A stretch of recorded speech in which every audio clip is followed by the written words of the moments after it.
Hey, what's going on, friends? My podcast every day is broken up into two parts on the free platform. The first part, Act 1, is right now. When it's all done, go right on over to Act 2 to get the second half of the podcast. Thank you so much for checking out my show. Good morning and welcome into the Eric Zane Show podcast, a daily show where I discuss news, nonsense, and my personal adventures.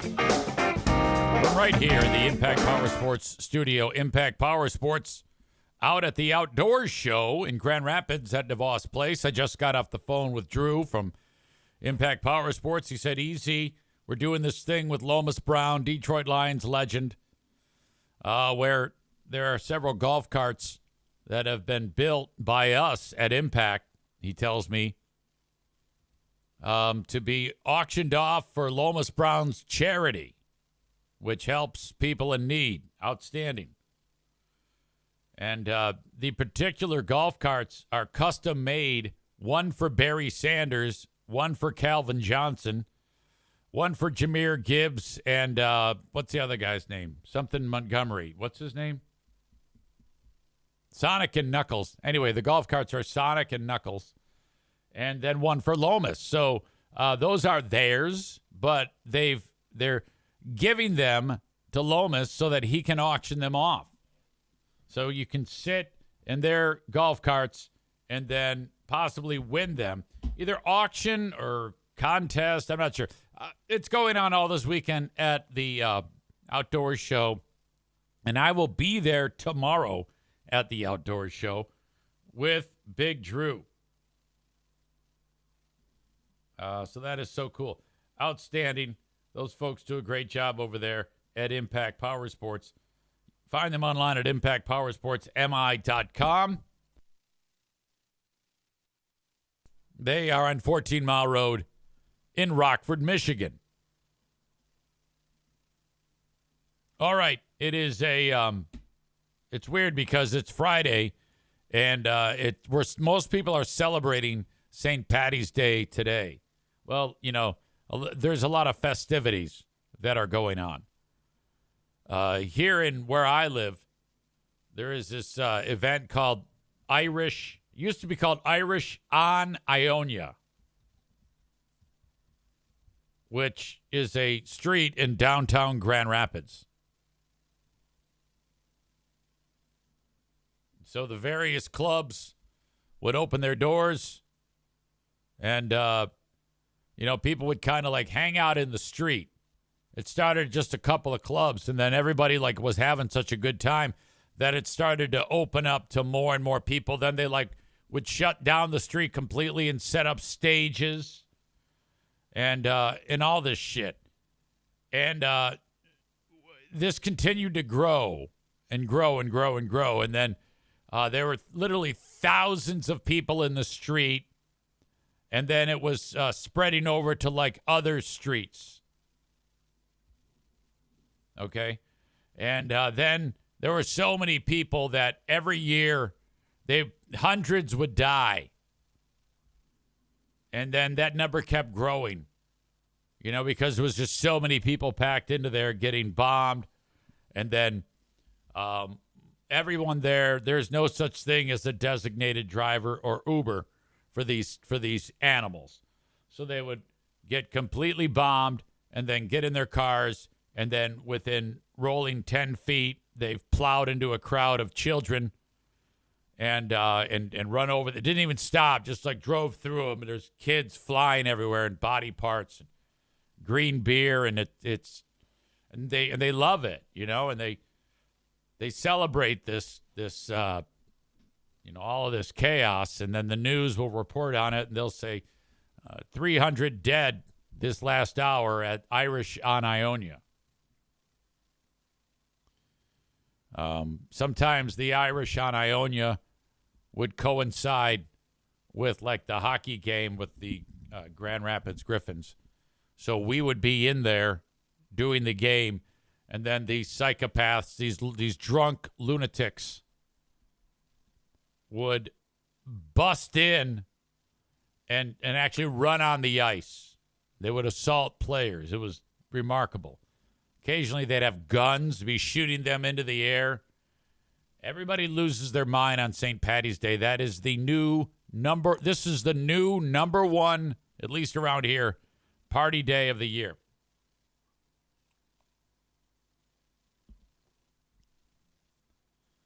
So they moved it. Now it's no longer called Irish on Ionia. It's called Irish off Ionia. And it's now located in I don't know, it's like the middle of a fucking parking lot. I take it back. It's in an area of Grand Rapids known as Calder Plaza, which is this wide open space. North of that, still in the city, more room so that the snipers that are in the surrounding buildings looking down on it can take these people out when they start to get out of this bull ring. They have set up fencing all around it, kind of like the fencing in between Israel and Gaza until the fucking idiots burst through there. And so then people will go into this caged area, and not only is it surrounded with razor wire, but there's actually fencing on top, so no one can get out World War Z style. And then if things start to get too rough, the snipers will start to take people out. They're hoping that this year, other than the revelers dying, no one else will die. It's happening actually tomorrow. And it's actually very, very good because if it were today it's going to be like 70 plus degrees around here. And I don't know about where you live in your neck of the woods. As soon as you get that first day where it's really warm out, after you're shedding the long, cold winter, people in general tend to really come out in droves. Burst out at the seams. I know it's like that in the neighborhood here. By the end of the day today, everyone will have swept out their garages and, just kind of like that spring fever type of vibe going. So that would be perfect for lots of death at Irish off Ionia today in my neck of the woods of Grand Rapids, Michigan. There's all sorts of music and dance and song going on throughout this event. Like if you were to take a look at it right now, these guys are going to be performing. Who knows what the fuck their name is? This is traditionally what you need to look like if you are in if you were in like a iron band. I'm sorry, why did I say that? Irish band is what I wanted to say. I said iron. What the hell happened there? This band is known as Fat Fuck Murphys. You've heard of Dropkick Murphys. Fat Fuck Murphys. This guy's so fat, he has to play bass while seated. This guy is playing some weirdo guitar. I don't know what that is. He's wearing the kilt. He's got the fucking Tyrion Lannister Hand of the King thing on his little skirt there, whatever the fuck it is, kilt. And then all of these bands are playing. You expect your bagpipes. You can get a ticket for $25. So all that ticket does is allows you to go into the fenced area and drink shitty beer. And they love it here. They love to party at this event. I suggest you stay away tomorrow. Now, I have a basketball game tomorrow at the arena. So I'm so delighted that these animals will be gone away from Ionia, right next to the arena, and will be off on the other side of town doing their thing. Stay away, stay away, stay away. This is a young person's event. You don't want to be an old fuddy-duddy like me at an event like this.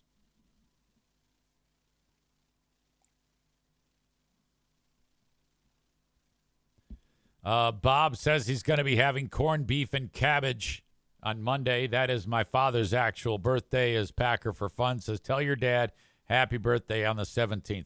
No kidding.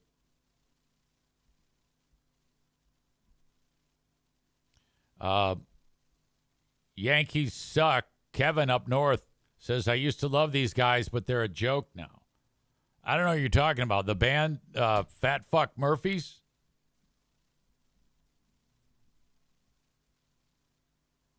I Wake 616. I'm pretty sure that I know who that is. I'm pretty sure that I Wake 616 is an audience member that hasn't been here in a while, right? That is Kyler, if I'm not mistaken.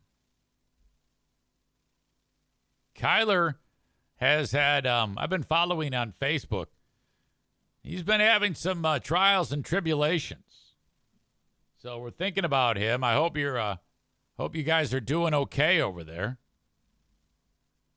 I'm saying hello to you now, and everyone has missed you terribly, Mr. Kyler. He says, I blacked out there one year and was asking people to cheers and high five, proceeded to not recognize childhood friends that I saw earlier in the day.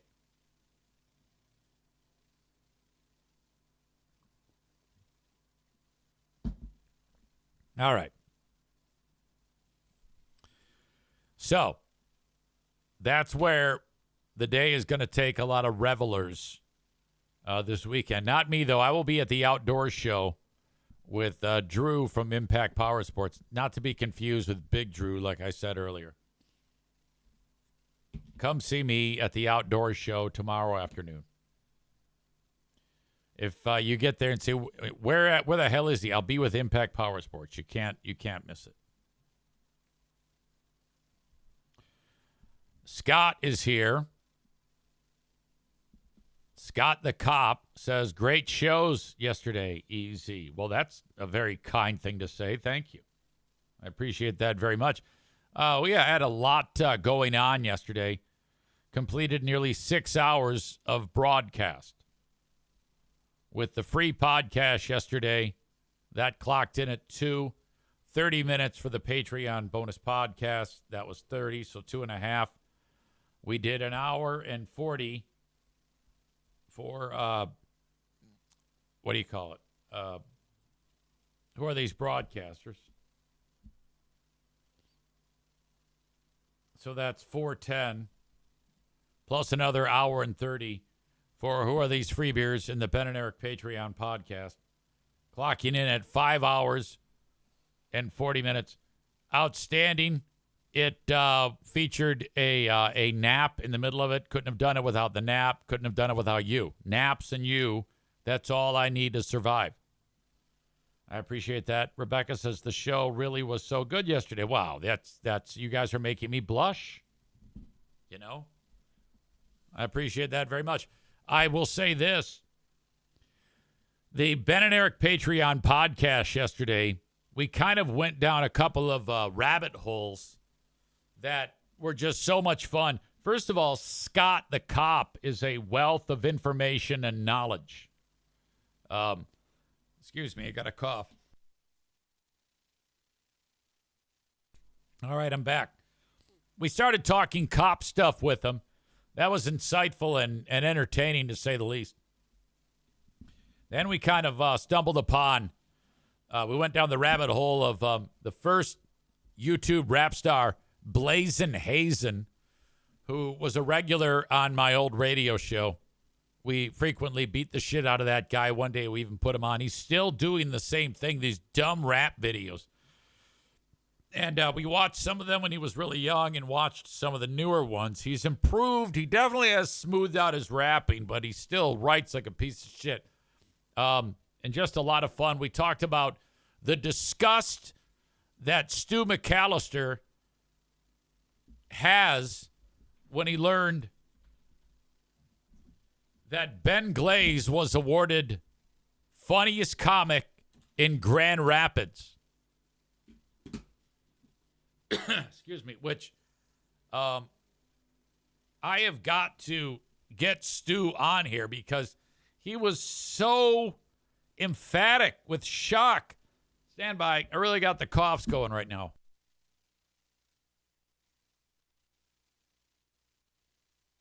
I'll also say that on the Ben and Eric Patreon podcast, we reviewed my 1995 video, well, the video that my pal Rick made from 1995 from the Saginaw Rock and Blues Festival at Z93. Featured in that is a clip of me doing a dance. And it's tough to put into words what happened there. Eventually, I will post that video or clips from it, but you just to see the reactions of the audience members and hear the reactions of seeing me do this dumbass dance as I was massively intoxicated during the event that was recorded way back in August of 1995. I'm not sure we'll even get Stu here. I'm hoping that we do. It's been way too long. We also had a lot of commentary about Stu's. Hey, Stu, how are you? I'm good, man. You? I was just reviewing how you reach. I'm podcasting, by the way. Sorry. Gotcha. Yeah, I'm reviewing how you sent me the shocking message about Ben winning the coveted Best Comedian in Grand Rapids award. I demand a recount. That I've been having a lot of laughs about this because Ben hasn't done a comedy show. He did 2 in January, and prior to that, like none for a couple of years. Well, that's how comedy works in Grand Rapids. You don't have to do it to win. Have there been any discussions because you have shaken off the dust and you are back on stage? I'm back, baby. Yeah. Has there been any discussions with some of the other comedians that you rub elbows with about Ben's big victory? I don't think anyone really cares. I mean, if anyone does care, they're stupid. I don't know, Stu. It seemed like you cared when you were texting me. The outrage was real. Friend of the show, Mike Logan, also was snubbed in favor of Ben Glaze.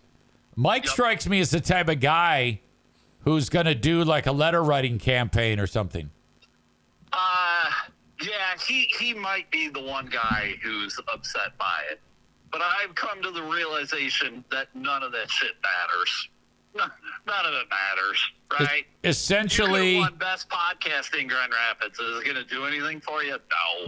Right. Essentially, well, I'm not going to lie. If I won Best Podcast in Grand Rapids, I am so proud of myself. So I'm not going to sit there and poo-poo that. I think some of the audience members are suggesting, Stu McAllister, that you are actually jealous of Ben's comedy pedigree now as the number one comic in Grand Rapids. I have asked Ben to be my ghostwriter. All right. Well, we're hoping he might actually do a show sometime this year. He is going to be at the awards ceremony to collect his award. We're thinking that's a good time to bust out some comedy. That's going to be a fun night. That's, to be honest, when I heard that he bought tickets, that upset me more.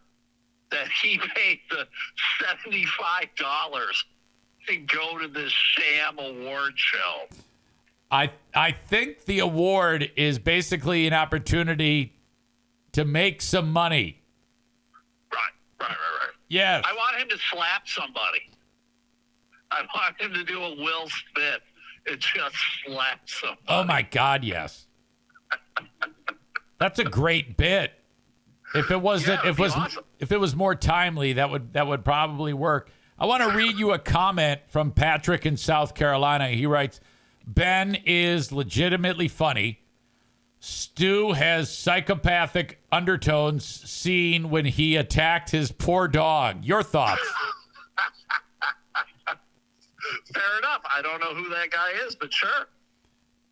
During the football season, is there any possibility of you holding the new dog like a football while you jump onto the table? Yes. Squiggly is about the size of a football, so I could do that, yes.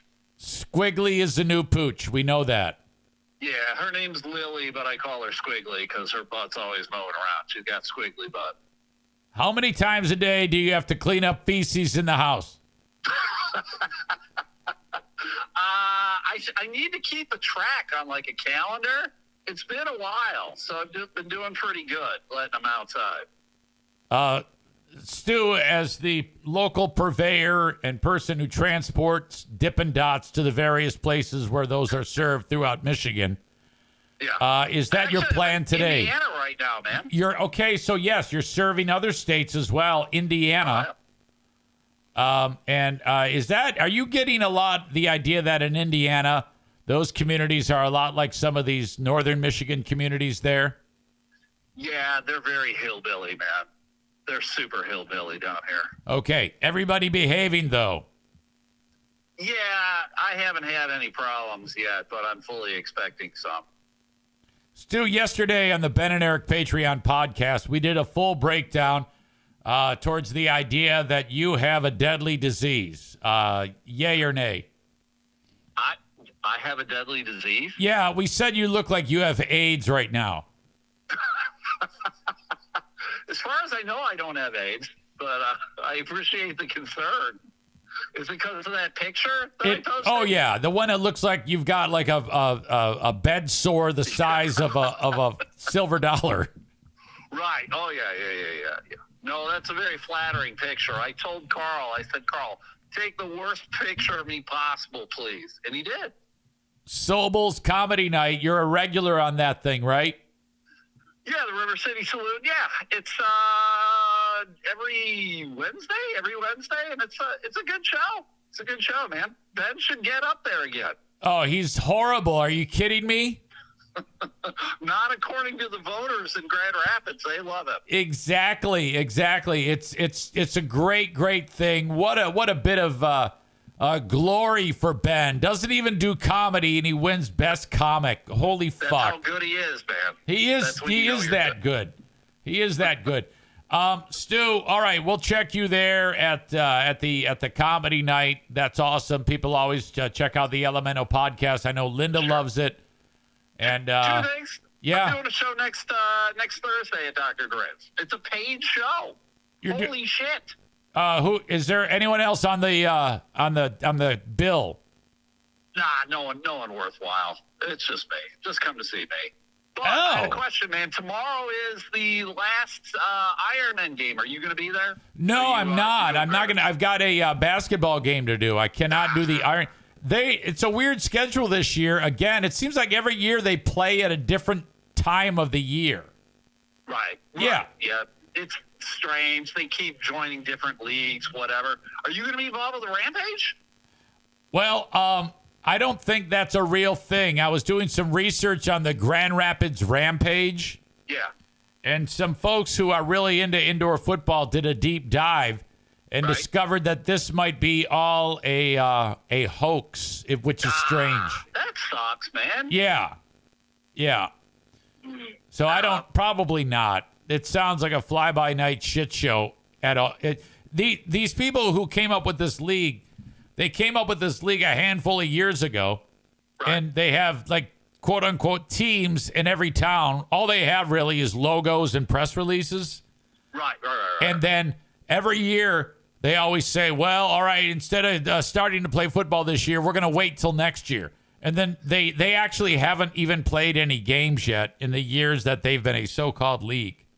Yeah, I mean, that's indoor football. I don't want to call it shady, but it's definitely minor league. And yeah, I'm looking at like all the teams, and I'm like, how are they going to afford all this stuff? Yeah, it's bullshit. I think it's all a scam. You know. Yeah, that's a bummer, man. Stu McAllister, be safe on the roads, okay? Love you, baby. See you, buddy. There you go. That is the amazing Stu McAllister. Kyler refers to it as the Fire Football League, as in Fire Festival. Yeah, it's so stupid. After people were quick to jump on the story. The first thing I noticed about that story in our neck of the woods here was it didn't say who owned the team.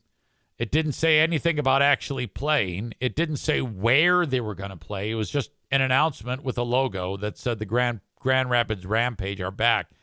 And then there was a couple cats who do a podcast, a father-son team, who did a show, a video podcast, live stream, and they talked about how, this is we've been following this league from afar for quite some time. It appears to be all BS. So, whatever. So probably not going to be doing that league. There's some comment about yesterday's segment of What's Worse. Another round of Is It Worse Than a Nazi? I was posing you had two choices. If you had to choose between being a Nazi and a child molester, what would you choose? And people are like, well, I wouldn't be either. It's like, well, that's not the rules of the game. The rules of the game state you must pick. And I said, if anybody picks child molester, they're fucked up or crazy or lying. Of course, I would rather be a Nazi than a child molester. There are a lot of things that I would rather be. There are a lot of things that I would be a Nazi over. Okay? Kevin says neither is always my wife's answer to hypotheticals. You know who drives me crazy is people who don't know how to play and express themselves in hypothetical situations like that. It's like, look, I need you to focus and just give me an either or. And just know that this isn't real, okay? And just because you say you'd rather be a Nazi instead of a child molester doesn't mean you actually are, and you're not going to get in trouble. So quit being a pain in my asshole and give me a goddamn answer. What would you rather be, a Nazi or a child molester? Now, if you actually said a child molester, you wouldn't get in trouble, but I think people would look at you with a higher raised eyebrow than Nazi. Because I think nowadays, Nazis are coming back. Like, I don't want Nazis to come back, but I'm pretty sure they're coming back. When you have the President of the United States, Elon Musk, flashing a Nazi salute twice on Inauguration Day, I think Nazism is back. Like, there are a lot of people who say it's hip to be a Nazi. You laugh, but that's kind of like what we get here. This is what all you dumbasses voted for. You idiots said, we want this. And so now you're acting. A lot of people that voted for President Musk and his sidekick, Donald Trump, are now starting to have buyer's remorse. I don't know if you saw this article. 60% of people who voted in the last election, which there was of that, I mean, that's a lot of Trump voters. Okay, you can pretty much take all of the people that voted for Kamala Harris aren't satisfied, but 60% of all voters are not happy with Doge, which is what is kind of running the government right now. Well, at least it's capturing all the headlines. There you go. 60%, in a new poll, 60% of voters unhappy with Department of Government efficiency and the handling of federal workers. Now, I don't know why these people would say that, because I'm actually quite happy with how this has gone. I support people that come into the government and, cut rid of the excess and the fat. That whole U.S. aid organization. I don't know if you saw that organization. That's the one that was sending millions of dollars for frivolous adventures and grants to different parts of the world. Like there was one thing that Doge cut out that was really frivolous and sketchy. U.S. aid sent millions so that people in impoverished countries can get water. And there's no American that would support that. So the people found out that people who were dying of thirst, they went to turn on their well and nothing came out. And most Americans polled said, yeah, we support that. We would rather that those people get zero water than have us pay for it. So there was also a good portion of impoverished areas that have no food. We have eliminated millions of dollars in food aid for those countries. So it's hard to not get behind that. I can't think of anything more frivolous than babies eating and getting water. I mean, what a silly thing to support. So Elon Musk, President Musk, has wiped out those programs. There's also been thousands, if not more, hundreds of thousands, maybe even more than that, of jobs wiped out. The Postal Service has announced that they are going to be wiping out a good percentage of their workforce because they are working in the red. So, pretty much a couple people who deliver the mail will work gigantic cities. Like in Charlotte, North Carolina, all of the mail is going to be delivered by 2 people in that entire town. And that is going to replicate itself. The plan is to have about 300 mail carriers in the U.S. to deliver mail on time every day. And, they're all these people are taking early retirement. And then they say, yes, we agree to take our early retirement and get our country funded, pension. And then when they go to get the pension, it's not there. That is what is going on. Rebecca says, fuck them kids. I only care about babies before they are born. After they're born, they need to start working to earn their living. And that's what most audience members of mine feel like. That is the prevalent theory right now. But 60% of Americans are now saying, according to this article, that they are not happy with Doge. I think what you have there is a lot of these people that are responding to that have actually been fired. Like they voted for Trump, and this is the administration. And then they're like getting buyer's remorse because their jobs are getting wiped out. It's like if you had just read that manifesto that came out that Trump wrote, what was it called? Project 29 or Operation 36 or Directive 54, Studio 54. It said that it was going to do all this, but nobody read that. 60% of respondents in the Quinnipiac University poll of registered voters saying they are not supportive of Doge. 36% said they are supportive of the way Musk and Doge are dealing with federal workers. I am one of those. I am very supportive of Doge and Musk. Musk has done an amazing job. And honestly, with what we spoke about earlier, how in America now, Nazis are back.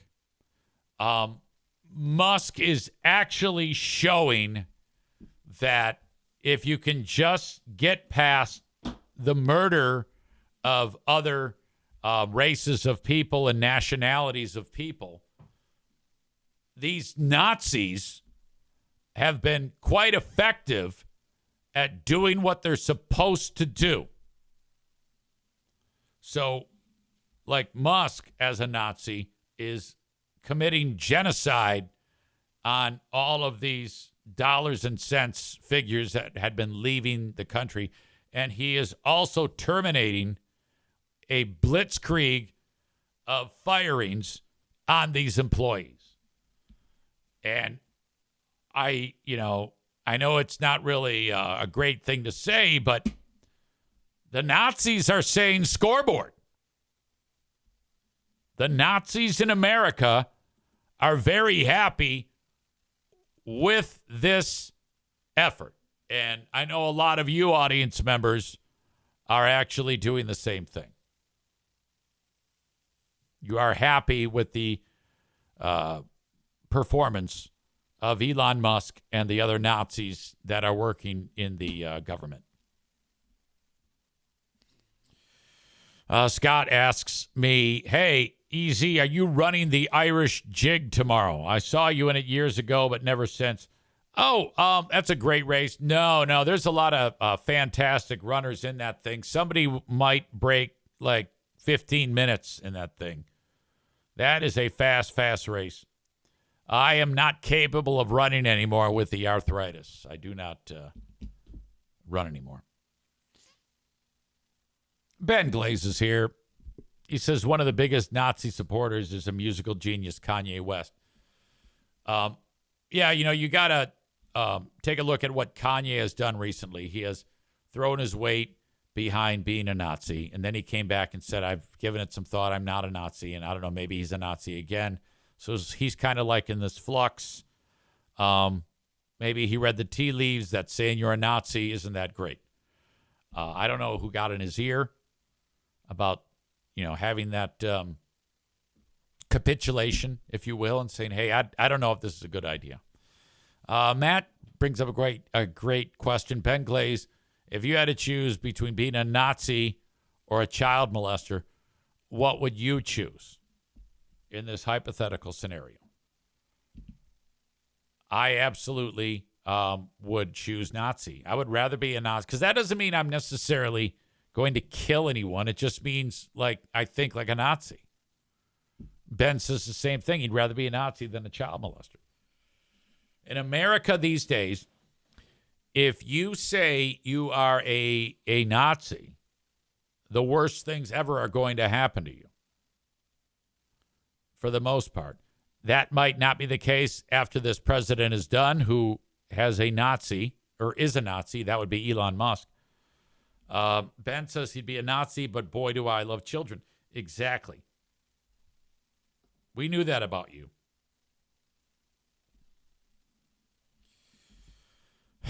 My God. That's a lot to process there. I forget how we got onto this again. Oh, I was talking about 60% of Americans don't like Doge. With that, there was just a story I saw that yesterday a federal judge has ruled that Trump must hire back people who were fired. Like a ton of people that were fired. Possibly even tens of thousands of people. They were known as probationary workers, so people who were recently brought in to start their jobs, so they, I guess they call them probies. The terminations were directed by a personnel office that had no authority to do so, said Judge William Alsup in San Francisco. Ordered the Department of Veterans Affairs, Agriculture, Defense, Energy, and the Interior and the Treasury to immediately offer reinstatement to employees terminated on or about February 13th and 14th using guidance, blah, blah, blah, blah, blah, blah. The White House has not yet responded, but I imagine that they will file some type of appeal. and it will work its way up to the Supreme Court, who will then rule in favor of the White House. Boy, can you imagine being a worker who's like, "You're fired. No, we're going to bring you back. You're fired. We're going to bring you back." It's God. All this week, we have been talking about how the Dow, the markets have been just tanking. It's been so strange, and I don't know what's happening today. I don't know what is taking place, but what good news could have happened. But it has surged 441 points today. So we're still in these wild swings going on. Who knows? It might have to do with the fact that, I don't know if you saw this yesterday, Putin came out and has responded to the United States' ceasefire in the war against Ukraine. The Kremlin weighed in on this today and said there were certainly reasons to be cautiously optimistic about the prospect of peace in Ukraine. Now, after we saw what happened with Trump and Vance and Zelensky in the White House, I would be shocked if the so-called ceasefire was anything more than Zelensky completely conceding this war and the Russians move in and take over the country and then cut off Zelensky's head and put it on a pike, and Ukraine is absorbed into Russia. That, in my mind, is really the only thing that could possibly get Putin to agree to stop this war with Ukraine.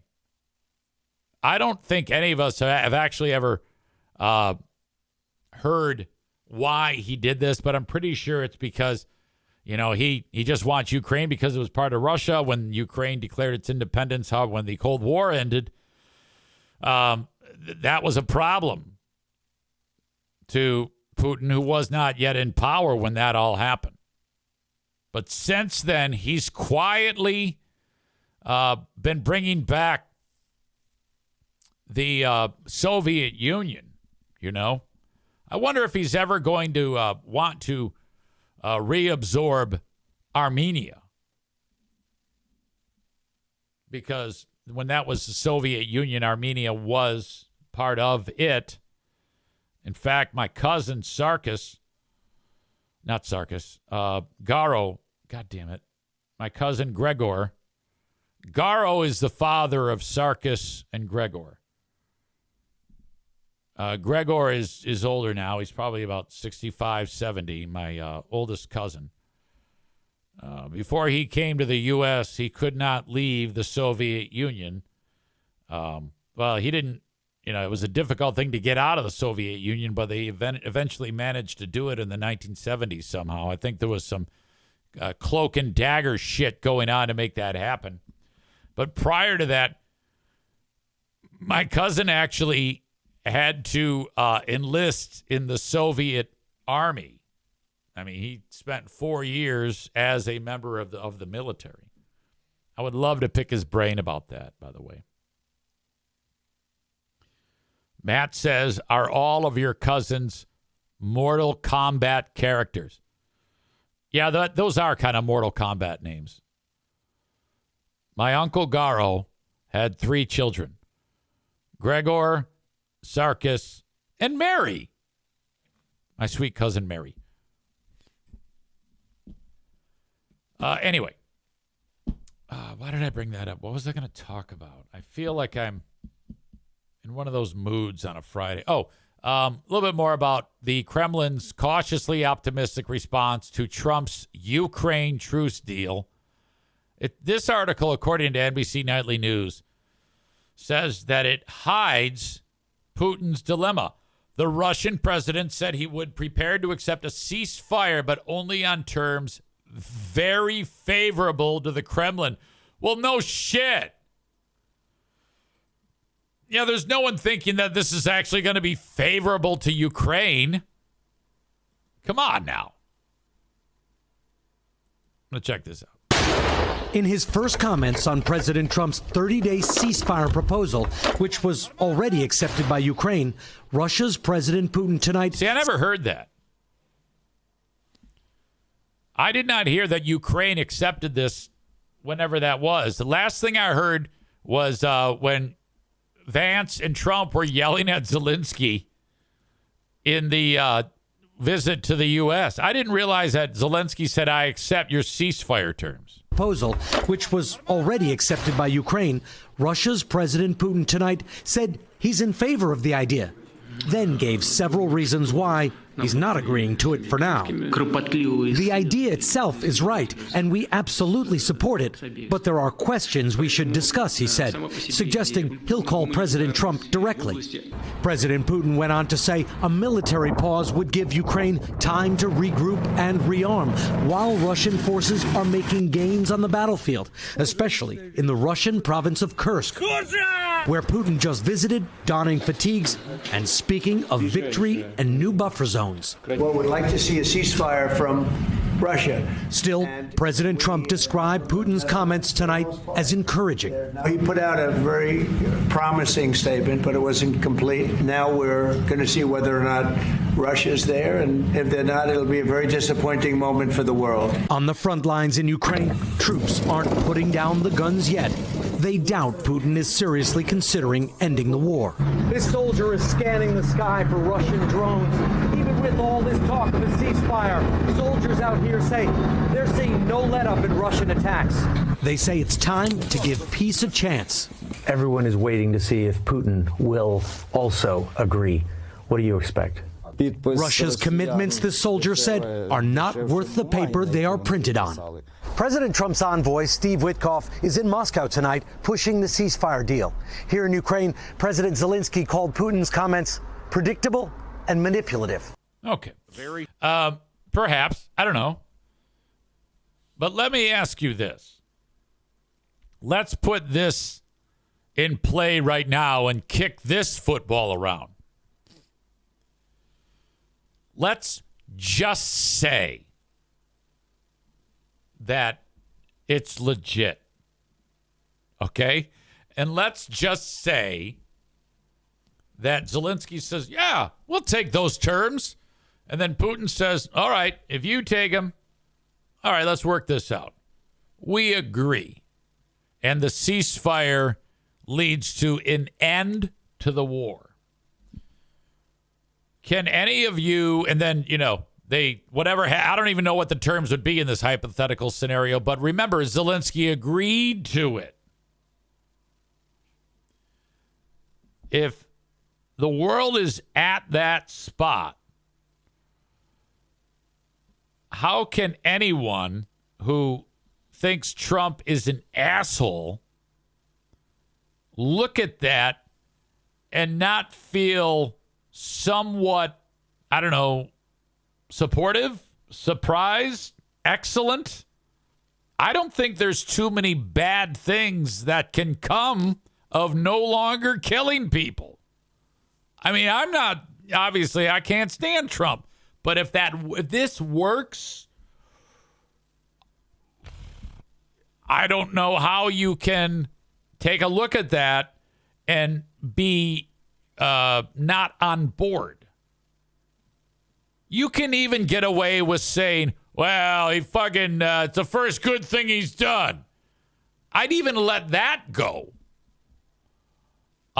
You would have to, I don't give a fuck what means, but that would mean that in 2 short months, he would have stopped all of that. And in a sense, saving us billions of dollars in costs in supporting this war. And now we have peace between these people and, I would say a stronger relationship in the standing of the world. Right? My God. Rebecca says, I would give Trump credit if this actually worked, but that doesn't make him any less of an asshole. Well, yeah, I know.